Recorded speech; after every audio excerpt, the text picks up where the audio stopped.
O assunto agora é sobre dízimos. Velho Testamento, Malaquias, capítulo 3, versos 8 e 10. Roubará o homem a Deus? Todavia vós me roubais e dizeis: em que te roubamos? Os dízimos e nas ofertas alçadas. Trazei todos os dízimos à casa do tesouro, para que haja mantimento na minha casa. E depois fazer prova de mim, diz o Senhor dos Exércitos, se eu não vos abrir as janelas do céu e não derramar sobre vós uma benção tal, que dela vos advenha a maior abastança. Alguém levava um animal perfeito, e o sacerdote negociava o animal perfeito e sacrificava um animal imperfeito no lugar. Nisso que eles estavam roubando a Deus. Digo sempre, Deus não usa dinheiro. Coleta é para o próprio bem do povo de Deus. Se Deus não abrisse as janelas do céu e não mandasse chuva, a terra não produzia alimento. As tribos de Israel receberam herança, menos a tribo sacerdotal, que era a tribo dos levitas. Eles não receberam herança, então eles recebiam parte do dízimos para se manter.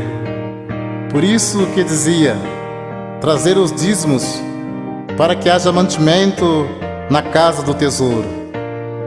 Não se tratava de dinheiro, mas de mantimento.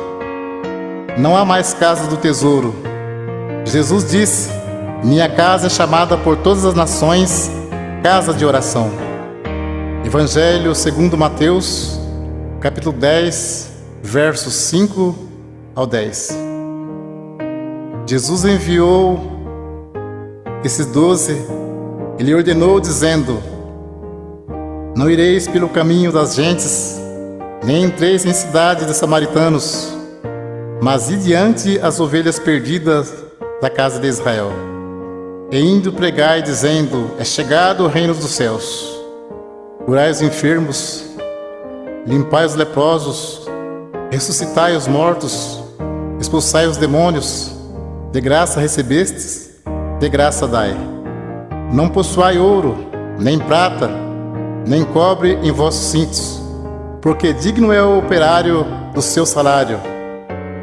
Nem alforje para o caminho, nem duas túnicas, nem alparcas, nem bordão, porque digno é o operário do seu alimento. Podemos cumprir com alegria a missão de anunciar o Evangelho da graça. Jesus já pagou a nossa salvação com o precioso sangue que ele derramou no duro madeiro da cruz. Enviando o apóstolo disse, de graça recebeste, de graça dai. Não precisa explorar ninguém. A parte material, Deus tudo provê na nossa vida. Jesus Cristo, sendo Filho de Deus, não poderia vir desfazendo a lei de Deus. Tanto é que ele foi circuncidado ao 8º dia, segundo o uso da lei. Foi levado ao templo para ser consagrado, segundo o uso da lei. E cumpriu celebrando a última Páscoa. Então ele cumpriu a lei e trouxe a graça. A lei e os profetas duraram até João. A graça e a verdade vieram por Jesus Cristo.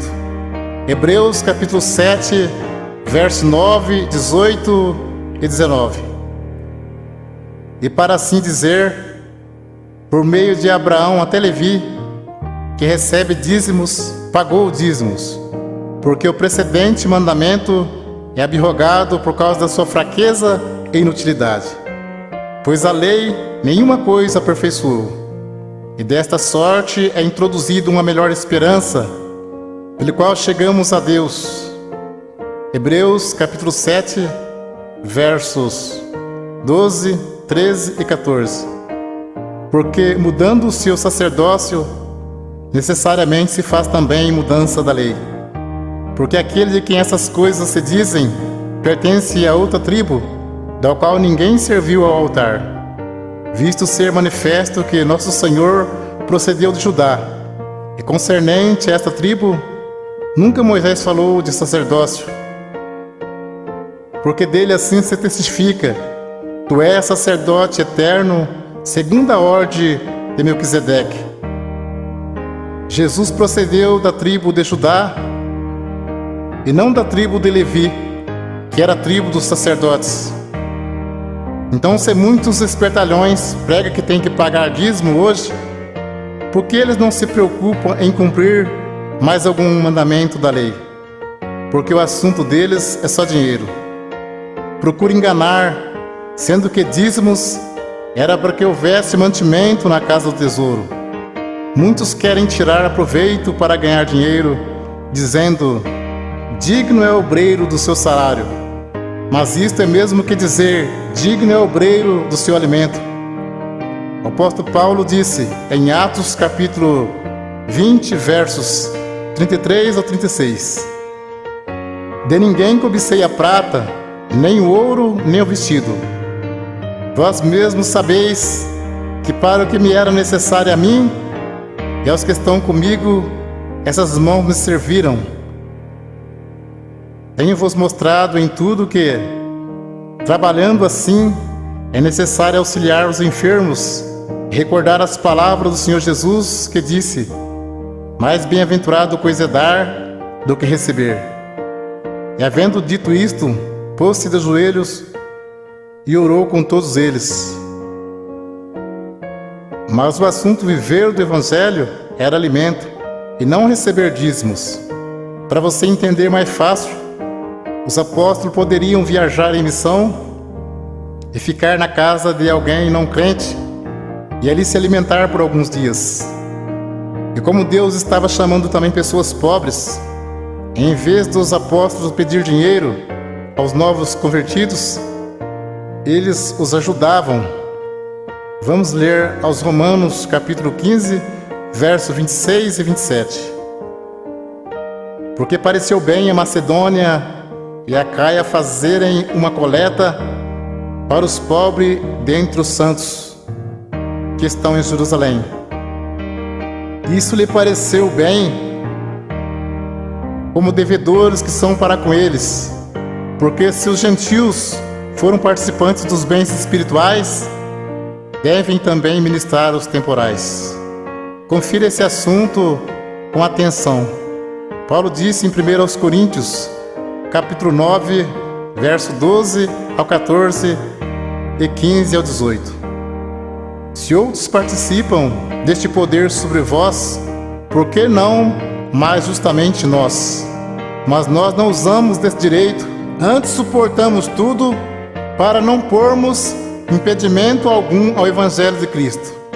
Não sabeis vós que os que administram o que é sagrado comem do que é do templo, e que os que de contínuo estão junto ao altar participam do altar? Assim ordenou também o Senhor aos que anunciam o Evangelho que vivam do Evangelho. Mas eu de nenhuma destas coisas usei, e não escrevi isso para que assim se faça comigo, porque melhor me fora morrer do que alguém fazer vã esta minha glória. Porque se anuncio o Evangelho, não tenho do que me gloriar, pois me é imposta esta obrigação. E ai de mim se não anunciar o Evangelho. E por isso, se eu faço de boa mente, terei prêmio. Mas se de má vontade, apenas uma dispensação me é confiada. Logo, que prêmio tenho que, evangelizando, proponha de graça o Evangelho de Jesus Cristo, para não abusar do meu poder no Evangelho. E Paulo disse: outras igrejas despojei, deixando de receber salário, para vos anunciar de graça o Evangelho de Jesus Cristo.